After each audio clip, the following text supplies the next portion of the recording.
Hello guys, मेरा नाम है रवि और स्टडी ग्लो में आपका बहुत बहुत स्वागत है। दोस्तों, आज हम बात करेंगे कि किस तरीके से एक शोध हुआ है और इसमें चर्चा हो रही है कि हो सकता है जो 50,000 साल पहले क्या थे, जो बंदर से मानव होते वक्त जो विकसित प्रजाति थे, ठीक है, वो क्या हो, अभी जिंदा हो। मतलब जो 50,000 साल पहले जो प्रजाति थी, जो वैज्ञानिक ये मानते थे कि वो विलुप्त हो चुकी है, पर वो क्या है, अभी जिंदा है। जी हाँ दोस्तों, एक ऐसे आइलैंड पे ये शोध हुआ है जिसमें ये पाया गया है कि वो प्रजाति अभी जिंदा होगी। वो आइलैंड कौन सा है? वो आइलैंड है इंडोनेशिया में, जिसे फ्लोर्स आइलैंड कहा जाता है। जी हाँ दोस्तों, वहां पे एक प्रजाति थी जो 50,000 साल पहले क्या थी, जिंदा थी। मैं आपको ये भी बता दूं कि पहले ये माना जाता था कि वो जो प्रजाति है वो क्या थी, 12,000 साल पहले जिंदा थी। लेकिन फिर जब शोध हुआ, इस पे वैज्ञानिकों ने और ज्यादा काम किया, तब जाके उनको पता चला कि ये जो प्रजाति है वो क्या है, 50,000 साल पुरानी है। ठीक है दोस्तों, लेकिन उस वक्त लोगों को यही लगता था कि वो खत्म हो चुकी है। लेकिन मैं आपको बता दूं कि ये क्या होता है कि 2003 में एक शोध होता है इंडोनेशिया में ही। वहां पे क्या होता है कि एक कंकाल पाया जाता है। वो कंकाल जो होता है उन प्रजातियों का होता है। जैसा कि आप यहाँ पे एक पिक्चर देख रहे हैं, तो ये वही आइलैंड है, इंडोनेशिया का फ्लोर्स आइलैंड है, जहां पे ये पाया गया है। दोस्तों, मैं आपको बता दूं कि ये जो प्रजाति थे, ठीक है, इनको क्या बोला जाता था, होमो फ्लोरेंसिस बोला जाता था इन प्रजातियों को। लेकिन इनके बारे में लोगों को जानकारी नहीं थी। मैं आपको बता दूं, ऐसा नहीं है कि बहुत पहले से इनके बारे में जानकारी होती आई है। इनके बारे में जो जानकारी मिली है 2003 में मिली है, और इस पे बहुत ज्यादा क्या था कि डिस्कस हो रहा था। तो इस पे किताब लिखी गई। मैं आपको बता दूं, इस पे कई किताबें लिखी गई। इसमें द हॉबिट करके किताब है जो काफी चर्चा में रही। ठीक है, तो इसमें इसके बारे में जिक्र किया गया, और जो वहां के जो राइटर थे उन्होंने काफी सारे आरोप लगाए। तो फिर क्या होता है दोस्तों कि जो मतलब प्रोफेसर होते हैं, जैसे अल्बर्टा यूनिवर्सिटी है, सबसे पहले वहां भी ये बात निकल के आती है कि वहां के जो प्रोफेसर होते हैं वो ये चीज बोलते हैं कि नहीं, ऐसा नहीं है, वो जिंदा हो सकते हैं। उसके बाद कई सारे प्रोफेसर जो होते हैं इस पे बात करते हैं। उसी में से एक प्रोफेसर होते हैं प्रोफेसर ग्रेगरी फोर्थ। उनका भी एक आरोप होता है कि जो वहां पे जो वैज्ञानिक होते हैं, जो शोध कर रहे होते हैं, जो जीवाश्म वैज्ञानिक होते हैं और अन्य वैज्ञानिक होते हैं, उन्होंने क्या किया है कि जो वहां पे जो वो प्रजाति थी उसके बारे में जानकारी छुपाई है, उसके बारे में जानकारी देने से मना किया है। और उन्होंने यहां तक ये भी आरोप लगाए, उन्होंने बताया कि 30 ऐसे लोग हैं, ठीक है दोस्तों, 30 से 40 ऐसे लोग हैं जिन्होंने खुद उनको देखा है, उनसे बातें की है, और उसी के बारे में उन्होंने किताब भी लिखी है। उस किताब का नाम क्या है, एप एंड ह्यूमन करके।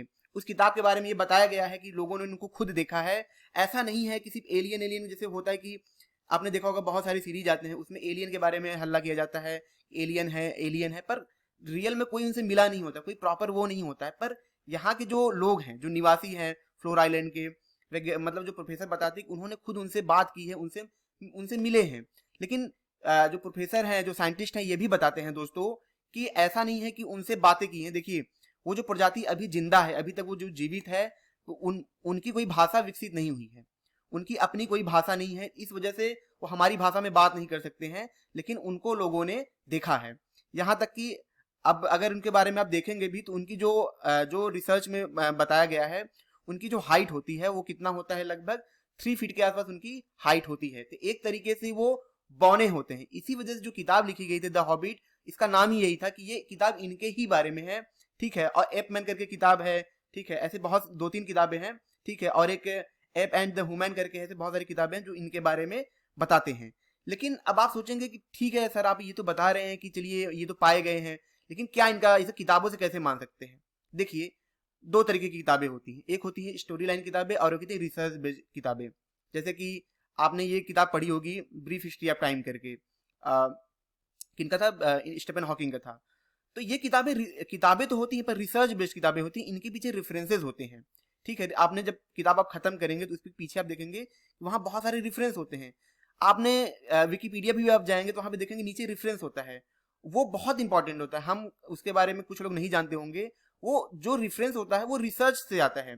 जो जर्नल में चीजें आती हैं, रिसर्च में निकल के आती हैं, तो वो रेफरेंस होता है। जब आप उसको क्लिक करेंगे ना, सीधा रिसर्च पेपर पे आप चले जाएंगे।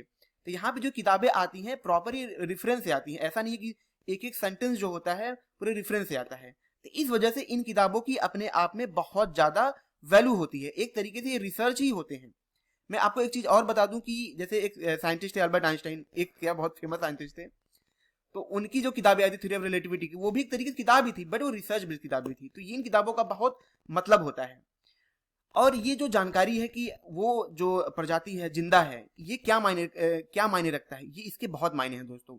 मैं आपको बता दूं, वैज्ञानिक ये मानते हैं अगर हम इन प्रजातियों से मिल पाए, इनसे इनके बारे में हम निरीक्षण कर पाए, तो आज के जो इंसान है हमारा क्या है, जो आपको पता है इम्यूनिटी सिस्टम क्या है, बहुत ज्यादा वीक हो चुका है। आपको पता है हम जरा भी ठंडे मौसम में जाते हैं तो हम बीमार पड़ जाते हैं, जरा सा भी वायरस आता है हम बीमार पड़ जाते हैं।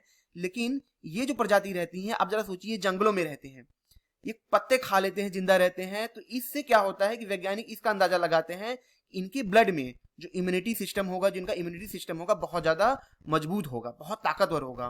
तो इनके इम्यूनिटी सिस्टम से हम क्या कर सकते हैं, बहुत से ऐसी चीजें बना सकते हैं, ऐसे वैक्सीन बना सकते हैं जिससे क्या हो कि जब कोई बच्चा पैदा हो उसको हम वैक्सीन लगा दें, या किसी इंसान को वैक्सीन लगाएं, तो इससे इंसान की जो इम्यूनिटी है बहुत ज्यादा ताकतवर हो पाएगी। क्योंकि आज के इंसान जो है बहुत कमजोर हो चुके हैं। लेकिन वही प्रजाति जो जंगल में रहती है, ना जाने हजारों बीमारियों के बीच में, हजारों बैक्टीरिया के बीच में, कोई सफाई नहीं, फिर भी उनको कोई बीमारी नहीं होती है। उनके पास कोई मेडिकल मतलब वो नहीं है, मतलब दवा नहीं है, कुछ नहीं है, लेकिन फिर भी वो सरवाइव कर पाते हैं। वहीं पे एक इंसान जिसको इतनी सुविधाएं दी जाती हैं, लेकिन फिर भी वो ज्यादा तक सरवाइव नहीं कर पाता है।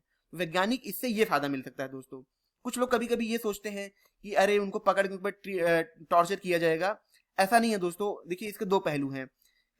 टॉर्चर नहीं होता है ज्यादा, क्योंकि वैज्ञानिक खुद भी इतने समझदार हैं कि एक इंसान को भला क्यों मारेंगे, ठीक है। और कभी कभी जैसे आपने देखा होगा जानवरों पे भी रिसर्च होते हैं, तो थोड़ा सा नुकसान तो होता है, लेकिन बहुत से लोगों को फायदा होता है। उन जानवरों को भी फायदा होता है, ताकि उन पे क्या हो, उनका प्रॉपर ट्रीटमेंट किया जा सके। तो रिसर्च से ही क्या होता है कि क्या जो मेडिकल टेक्नोलॉजी है निकल के आती है, और काफी ज्यादा इंसानों को मदद मिलती है। तो दोस्तों, ये छोटा सा लेक्चर था, मुझे लगा आपको बताना चाहिए। अगर ये लेक्चर आपको अच्छा लगा हो तो इसको लाइक करें, कमेंट करें, शेयर जरूर करें, ताकि और भी लोगों को इसके बारे में जानकारी मिले। और सब्सक्राइब करेंगे तो ऐसे लेक्चर आपको बार बार मिलते रहेंगे। मिलते हैं नेक्स्ट लेक्चर में। Thank you so much.